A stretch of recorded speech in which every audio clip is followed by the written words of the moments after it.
right, welcome everybody. Welcome to another episode of Joe Talks. I'm Sergeant First Class Nathan Hutchison. I appreciate everybody being here with us. We've got a very special guest this evening or afternoon, whenever you're listening to this. But once again, I'm with OCPA LA, OCPA West. We are the Office of Chief of Public Affairs out in Los Angeles. We work with the entertainment industry, and we also try to bring you the best and brightest and the most entertaining that the Army has to offer through Joe Talks. Today I have Sergeant Major Santantoniano Smith. He is coming from us from probably the farthest away that we've done a show so far, but I'll let him talk to you about where he is and how the Army got him to this point. Sergeant Major, take it away.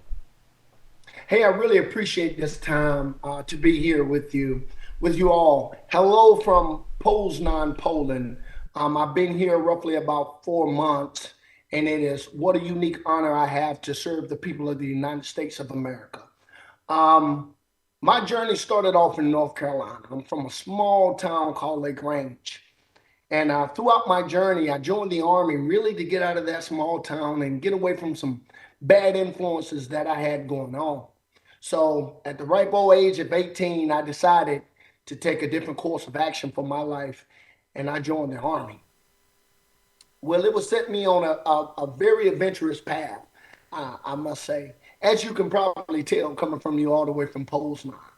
But my career has been very unique as I've been to many locations across the world, places that I would have never dreamed of, from Kuwait to Hawaii to Japan, all over the continent of the United States of America, and definitely in foreign lands. So when I joined the Army, one of my goals was when I joined was to really just try to figure out what I wanted to do in life. And then from there, my thoughts was, I'm going to transition now, go back to North Carolina and do something big. I really wanted to kind of run a Chick-fil-A because the chicken is just delicious, right? So that was my goals and my hopes and my aspirations. But the Army had some different choices for me.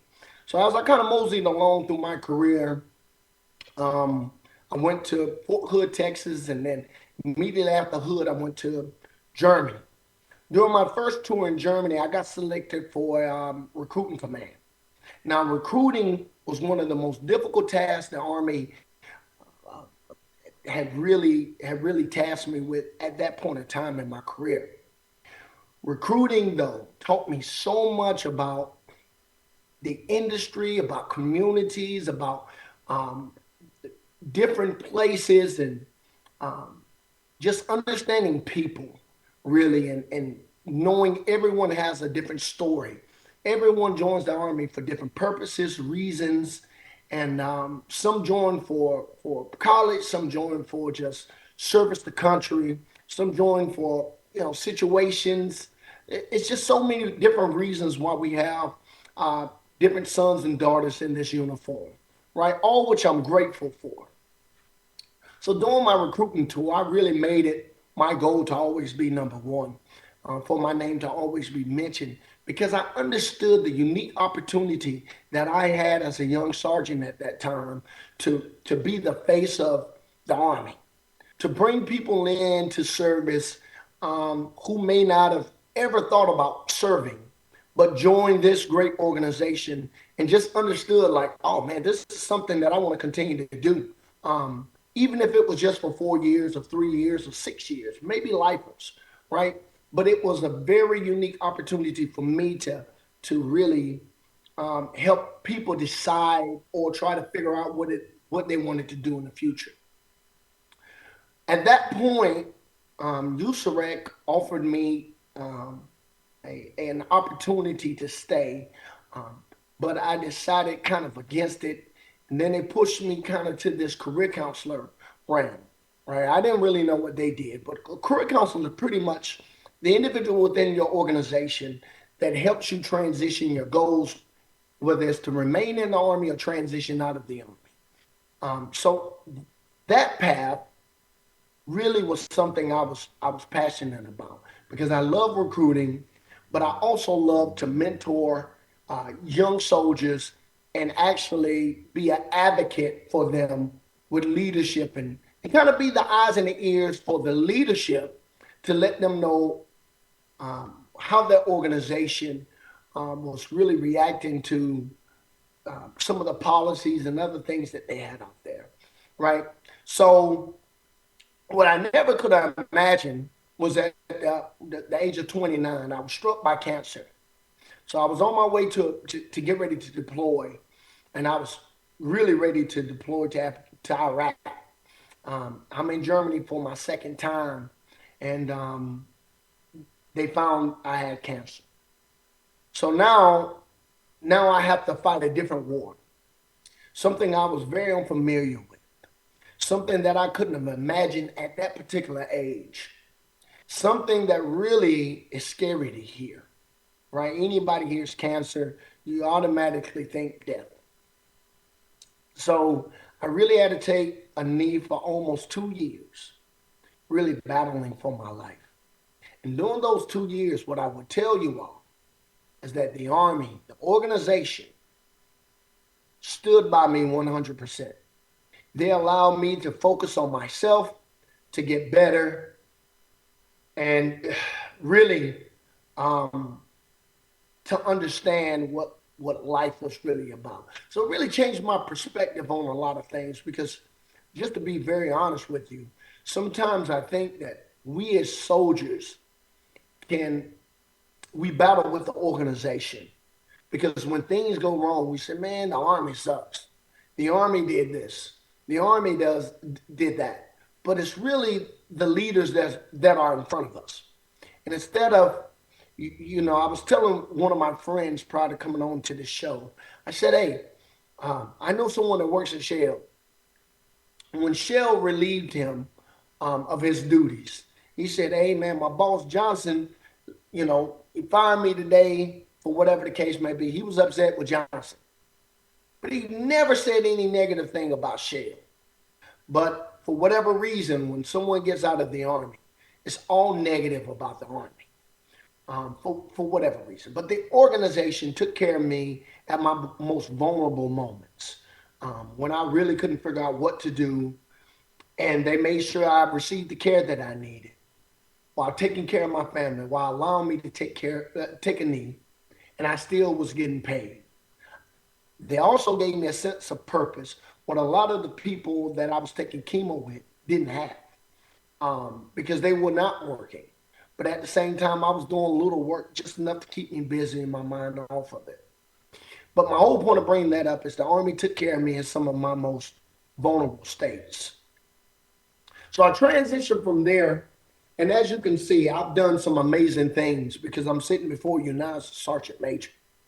And at that point in my life, I was a staff sergeant. So I really had to work really hard to make sure that I could show the Army my worth. Um, this is why my journey is probably a lot different from others, um, but very similar to a lot. I know that might be confusing, um, but it's different from others, but similar to a lot. Because there's a lot of individuals that fight different diseases and things like that within an organization, and the Army always have their back. At least I hope they would. I'm only speaking from my experience. But when I transitioned from that piece, and now I sit before you in Poznan, Poland, deploy. Um, uh, I just honestly wanted to come out and give everyone that's watching this podcast a word of encouragement. And hopefully, what I just told you about my own career. If you're going through something, never let anyone tell you you can't make a certain rank or you won't be able to do anything in the Army that's going to be valuable because you can still overcome anything that comes your way. We're all hit with barriers that we have to figure out how to maneuver through. But are you going to lay down or are you going to stand up and fight?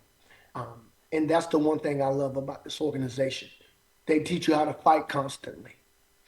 But that's really my story to the Army, for the Army, excuse me.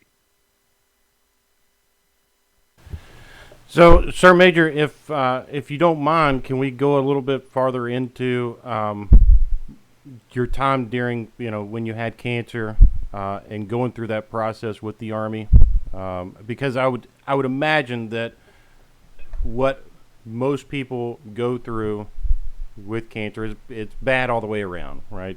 Uh, but dealing with the military, uh, I would imagine that they handle it, at least motivationally and everything else, a little bit different than the civilian sector might, right? The way the attitude that they come at you with about the disease is probably a little bit different, and maybe unique in that way.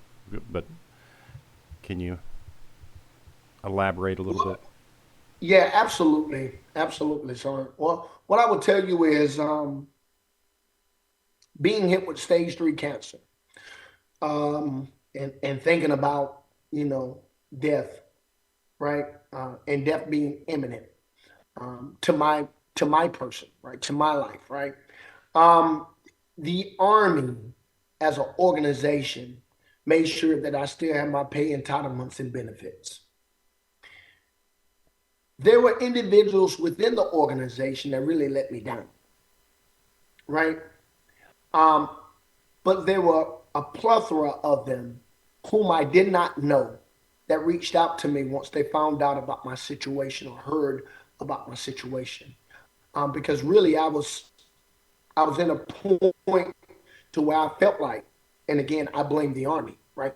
The Army doesn't really care because no one's contacted me, no one's did this for me, and then to find out that it was pushed out on different platforms from my 79 Sierra career counselor family.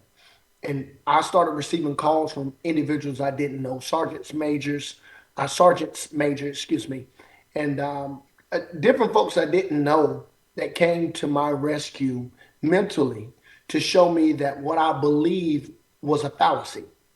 Um, so they showed me a different side of the organization, and it really taught me that the Army is amazing. Sometimes who's standing in front of you defines the Army for you, and that should never be the case. But when I was going through my chemo, I was really surrounded by individuals that gave me hope because they were a lot older than me. Many of them were veterans that were transitioned out the Army, a lot older than I.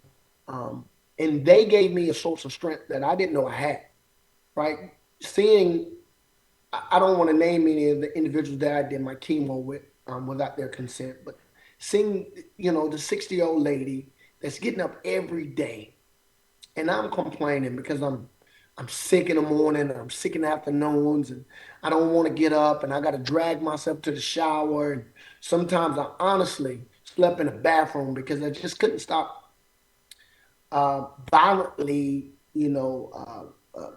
I hate to sound disgusting, but throwing up. Um, and then to see her going through something similar and not complaining one time, that gave me a source of strength I did not have. So, in essence, because they were veterans too, who lived it, who, maybe didn't know the same warrior ethos I know, but they lived by those same warrior ethos, untaught, right? They gave me a source of strength that probably on the civilian sector, because I dealt with the civilian sector um, after my first initial treatment, and it was a lot different. People didn't have the same point of view, or everyone's vantage point is a tad bit different. So their mind frames were a lot different, but the Army definitely took care of me during probably the weakest moment of my life, I would say. So you brought up so this ties into that and ties into the comment you made about the shell and so it's true that people look at it's always the army doesn't treat their soldiers well. It's just the army does this, the army does that, and it's you know I think there was a meme out there somewhere that it's the nobody says why do you feel this way or whatever, but nobody's talking about the army gave me this training for free. Nobody gave the army let me jump out of airplanes and I didn't even know I wanted to do that. The army let me do this. That's always brought on yourself, right? I did that part.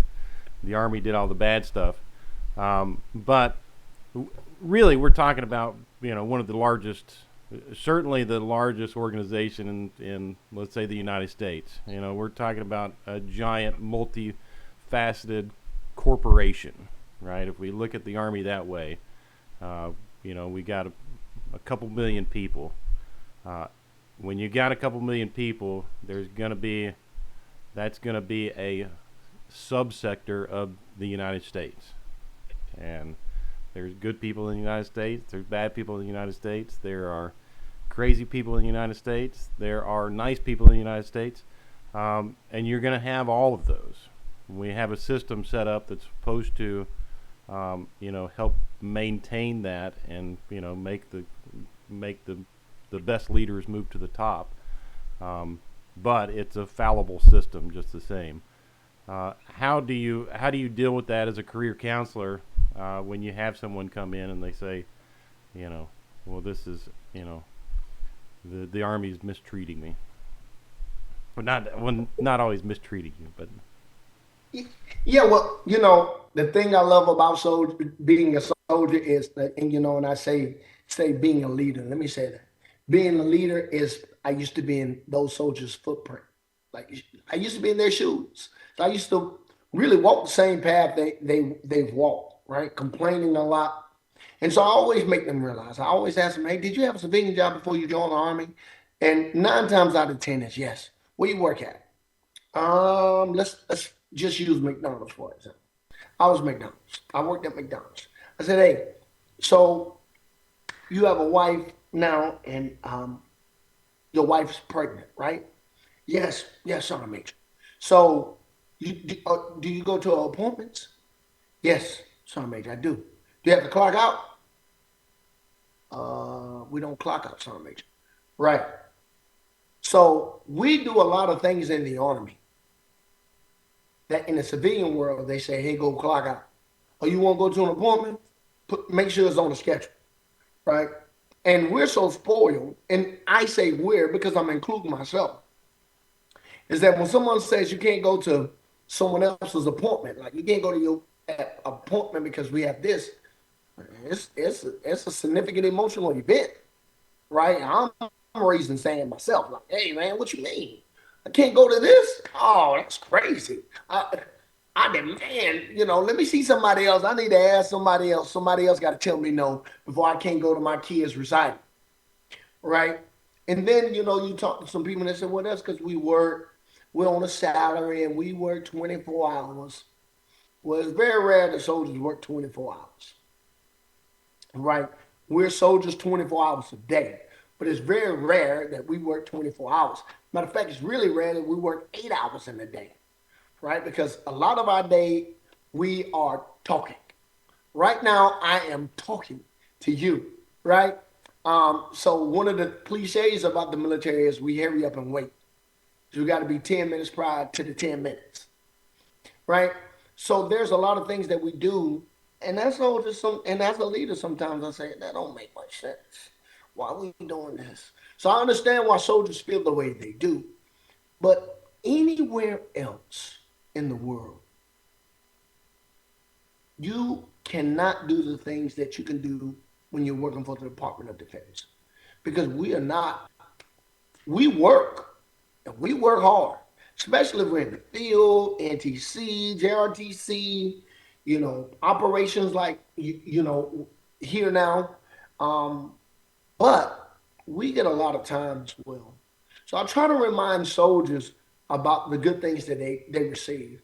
And I try to remind them reality based, right? Hey, insurance costs, just for life insurance, health insurance, all these things that we don't really consider on a day-to-day basis because it's just available to us.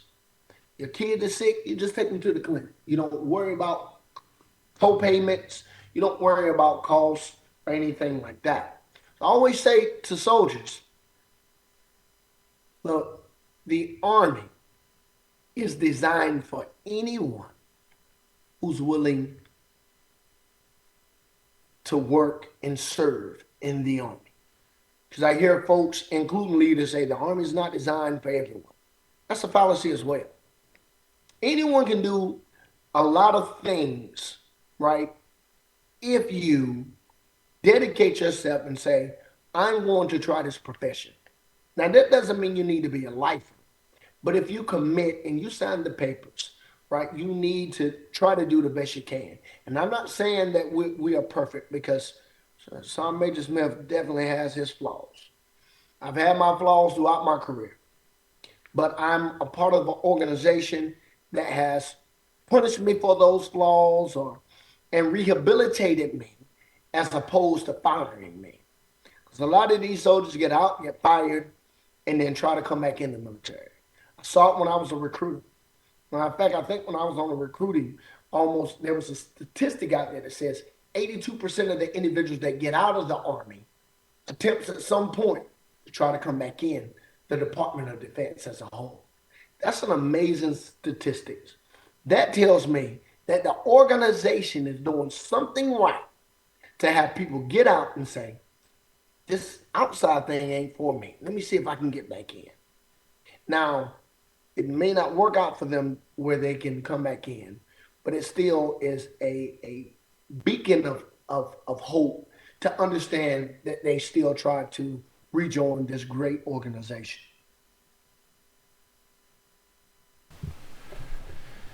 And so, yeah, great points. The other looming thing that we have right now is the numbers of enlistments that we have going on, and you know, your career probably gives you a little bit of insight of trends and everything else, but uh, it seems kind of interesting that we're really kind of pulling ourselves out of the two wars that we've been in for my whole career, um, and we're hitting some lows. Do you think that that's a well? What insight can you give? Without just in your opinion, what are we kind of looking at, and do you think it's a mental thing, or do you think that we're just hitting a rough spot? So let me start out by saying this. This is my opinion, and my opinion alone. Okay, and it definitely doesn't represent anything that has to do with the Department of Defense. But this is my opinion. I think it is the messaging, right?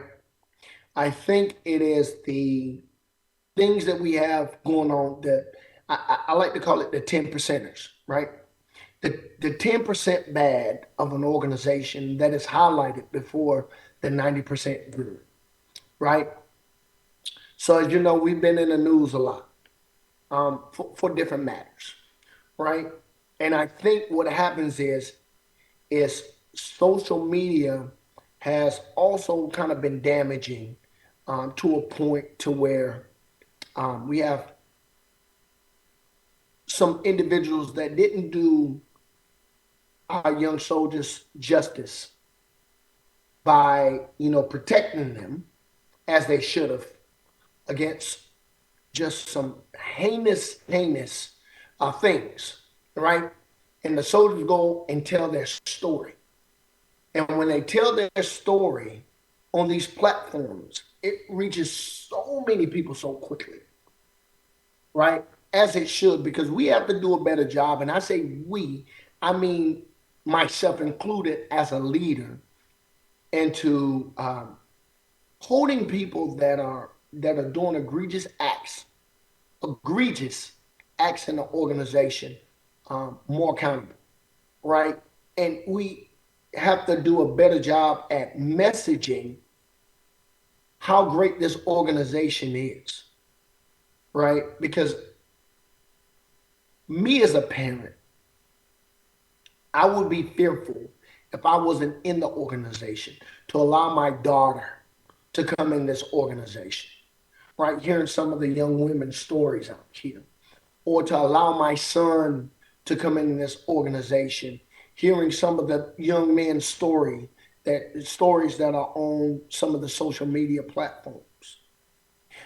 But I think all these things can can be, I don't want to say fixed, because we can't fix something that has happened.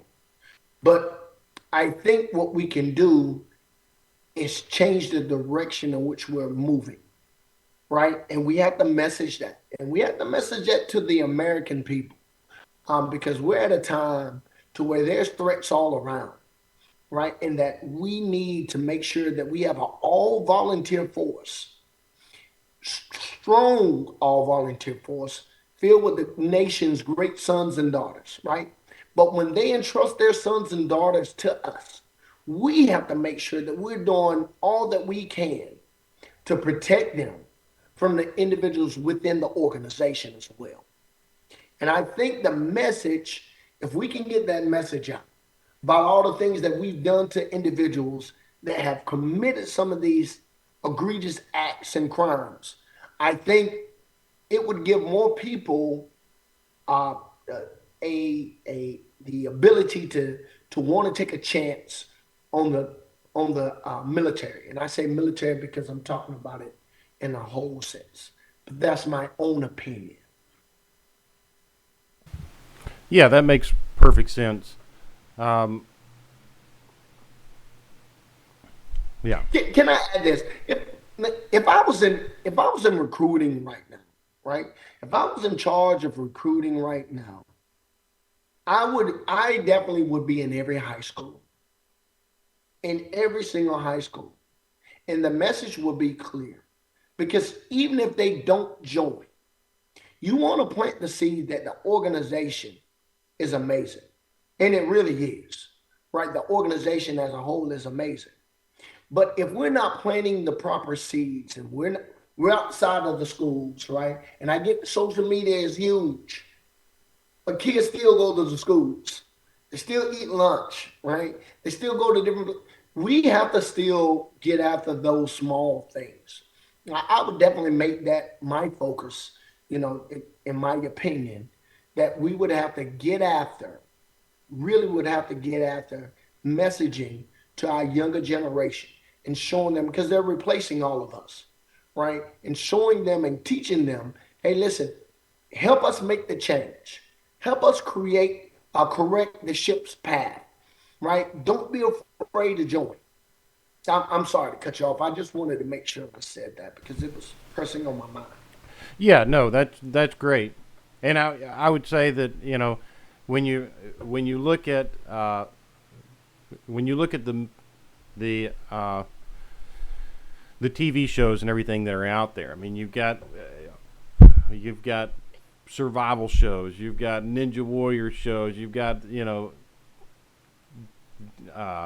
UFC train ups, and all these things.